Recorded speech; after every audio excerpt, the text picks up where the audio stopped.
राजस्थान के एक छोटे से गांव में रामलाल नाम का किसान रहता था। वह मेहनती था, लेकिन उसका खेत गांव के सबसे किनारे पर था। गांव वाले कहते थे कि उस खेत के पास रात में अजीब आवाजें आती हैं, कभी किसी औरत के रोने की, कभी किसी के कदमों की। कई बार लोग खेत के पास गए, लेकिन सुबह होने से पहले वापस भाग आए। रामलाल इन बातों पर यकीन नहीं करता था। वह सोचता, यह सब अंधविश्वास है। लेकिन एक रात उसके साथ अजीब घटना हुई। पहली घटना, रामलाल देर रात खेत में गया क्योंकि उसकी फसल को जंगली जानवर खा रहे थे। जैसे ही वह खेत पहुंचा, उसने देखा फसल के बीच एक सफेद साया खड़ा है, बिना हिले डुले। रामलाल ने लाठी उठाई और आगे बढ़ा, लेकिन जैसे ही पास पहुंचा, साया अचानक गायब हो गया। दूसरी घटना, अगले दिन उसने गांव के बुजुर्ग से पूछा।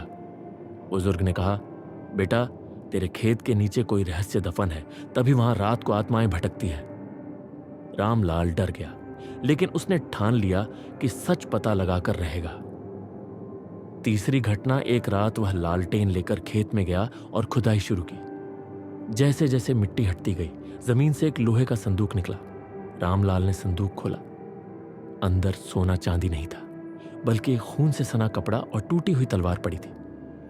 उसी वक्त पीछे से किसी ने उसके कान में फुसफुसाया, यह खेत तेरा नहीं है। रामलाल ने मुड़कर देखा। वही सफेद साया खड़ा था, लेकिन इस बार उसका चेहरा साफ दिख रहा था।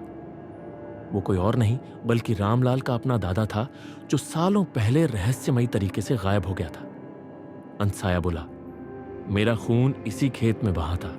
इस राज को कोई नहीं जान पाया। जब तक सच सबके सामने नहीं आएगा, मेरी आत्मा शांति नहीं पाएगी।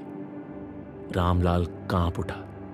अब उसके सामने दो रास्ते थे, या तो गांव वालों को सच बताए और दादा की आत्मा को मुक्त करे, या फिर हमेशा उस खेत के श्राप के साथ जिए।